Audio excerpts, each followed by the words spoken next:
Sebagai wong deso, anak kampung yang dibesarkan tradisi beragama NU, maka beda pendapat dengan kiai atau ustadz itu biasa. Debat saling ledek, garger-garger, celetukan segar itu biasa. Pak de saya, mbah saya almarhum, dulu hanya kiai kampung yang sering diundang ceramah kecil-kecilan, sering menjadi lawan tanding keisengan saya sejak kecil hingga remaja. Dididik boleh mengkritik selama ada solusi atau ada dalil yang dipelajari dari buku-buku referensi yang kita punya tafsir berbeda, bebas didiskusikan. Dan no hard feeling, gak ada yang tersinggung. Dan gak ada juga rasa saya merasa lebih tua, saya merasa berilmu, ditantang anak kecil, kurang ajar, dan lain sebagainya. Gak ada masalah. Bahkan ada klaim seorang Habib yang mengaku turunan Nabi, sahabat Pak de saya. Zaman saya kecil di tahun 70-an, saya berani tanya tuh, ngitungnya piye kamu turunan Nabi? Itu pun bebas-bebas aja dan hanya menjadi pencair suasana. Makanya buku-buku Ibnu Battuta, Ibnu Arabi, Ihya Ulumuddinnya Imam Ghazali yang bergeletakan di rumah sejak remaja jadi makanan saya dan jadi bahan diskusi dengan lampu sentir ba'da isya hampir setiap malam kalau saya lagi di Malang atau di tempat kami lainnya di desa Colo di Kudus. Sampailah suatu pertanyaan dari saya waktu masih remaja ke mbah saya. Ngapunten mbah, ini zaman gonjang-ganjing, banyak kejahatan. Sistem Soeharto itu seperti Fir'aun, dunia dikuasai mereka. Dan itu tahun 70-an loh waktu saya bicara. Lalu saya bertanya, ini memang sudah dekat akhir zaman ya mbah? Dia berkata, gini le, jangan percaya dengan hal seperti itu. Saya cuma titip satu hadis untuk kamu pegang sebagai bekal kamu sampai hari tua nanti. Hadis itu berkata, berzakatlah kau segera karena suatu masa nanti Islam demikian makmurnya sehingga engkau tidak bisa memberi zakat kepada orang lain. Setelah masa jaya yang panjang tersebut baru dunia akan kiamat. Pertanyaan si mbah, apakah zaman itu sudah ada? Saya jawab, belum mbah. Makanya le, kowe jadilah pahlawan zakat, sedekah, dan infak. Karena suatu hari nanti hal itu gak bisa dilakukan lagi. Karena demikian makmurnya dunia saat itu, jadilah bagian memakmurkan dunia saat ini.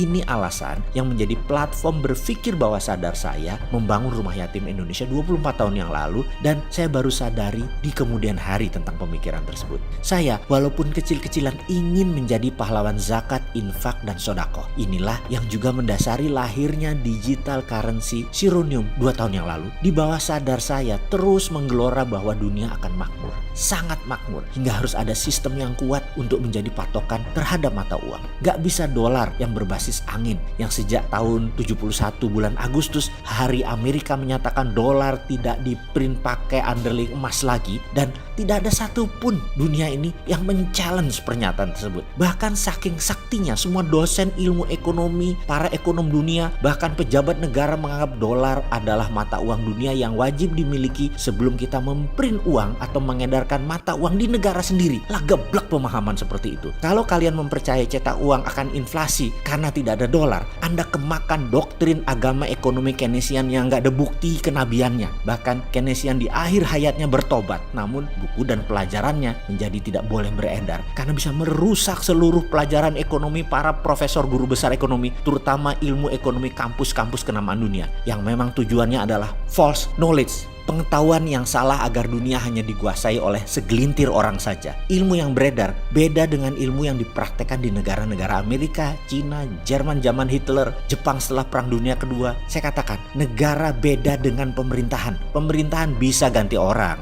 ganti partai, tapi platform bernegara harus tetap. Kembali lagi, 4 negara itulah patokannya ilmu MMT, bukan ilmu sekolahan di kampus. Jadi dengan sedikit emas di tabungan saya menerbitkan Sironium. Kembali kita ke topik semula. Beda dengan Bitcoin yang pakai hanya algoritma. Kita ada underlay-nya. Namun ternyata BI mengeluarkan aturan di Indonesia tidak boleh ada mata uang lain selain rupiah. Maka Sironium dinyatakan bukan uang dan tidak berlaku. Saya pun bertanya kepada pejabat kala itu, kenapa Bitcoin boleh beredar dan 1 tahun transaksinya hampir 1 triliun lagi di Indonesia? Mending Sironium boleh dimainkan juga supaya uangnya tidak lari ke negara orang. Apa jawabnya? Bitcoin bukan mata uang Indonesia, dia punya asing. Sebenarnya tidak boleh, tapi dunia kan sudah digital, kami bisa apa? Mereka masuk juga. Otak saya bingung jadinya dengan jawaban seperti itu. Lalu saya tanya, kalau saya buat perusahaan di Malta, Italia, lalu saya akuisisi PT Sironium Indonesia sehingga Sironium menjadi global company dan produknya menjadi global produk, bisakah beredar di Indonesia? Yang dijawab, wah Anda nggak nasionalis namanya. Negara dapat pajak dari mana? Puer. Otak saya koslet. Ini pejabat maunya apa ya? Buat di Indonesia nggak boleh, buat di luar juga nggak boleh gitu ya. Ya udahlah. Wes salah. Intinya adalah kita bisnis nggak boleh ada matinya. Buat perusahaan di Malta, akuisisi Sirenium selesai. Benar, bisnis selesai secara teknis. Namun jiwa NKRI ini masih bergolak. Akhirnya 6 bulan yang lalu saya tarik jaminan emas tadi. Saya cetak ada yang 1 gram, 5 gram. Dan ini semua adalah murni 24 karat, 99% kemurniannya. Saya mau buat Sirenium 2.0.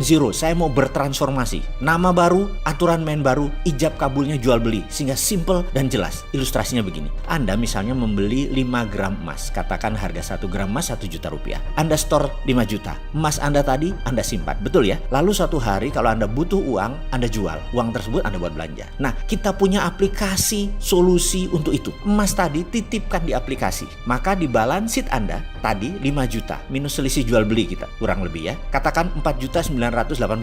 Anda punya kartu debit dan ATM. Anda belanja di semua GPN, gerbang pembayaran nasional, juga bisa tarik tunai di semua ATM. Misalnya Anda belanja 1 juta, maka balance Anda kemudian jadi 3.980.000-an. Gramasi emasnya dari 5 gram turun jadi 4 gram. Kalau harga emas naik, katakanlah 1 gram menjadi 1,1 juta. Uang Anda naik lagi jadi 4.345.000 kira-kira. Jadi rupiah Anda saat ini kan dijaminkan pakai dolar yang selalu floating turun naik suka dolar. Menjadikan sekarang diubah. Anda mau yang stabil. Underlaynya emas. Sekali lagi, emas lebih stabil. Membuat rupiah Anda tidak ada nilai inflasinya. Saat ini kami sudah kerjasama dengan bank, dengan payment gateway IPayMu milik sahabat saya Mas Keke dan Pak Gita Wiryawan. Sudah firm semuanya sejak Januari. Tinggal tunggu hari baik untuk kita luncurkan. Sahabat, walaupun saya Sontoloyo sering kritik pejabat plus memberikan solusi yang pasti tidak bisa dikerjakan pejabat karena otot ilmunya dari solusi tadi berbeda. Namun jangan pertanyakan ke NKRI-annya si Sontoloyo ini. Walaupun air wudhunya masih kurang, ilmu kaleng-kaleng dalam beragama tetap berusaha membuat umat berdaulat.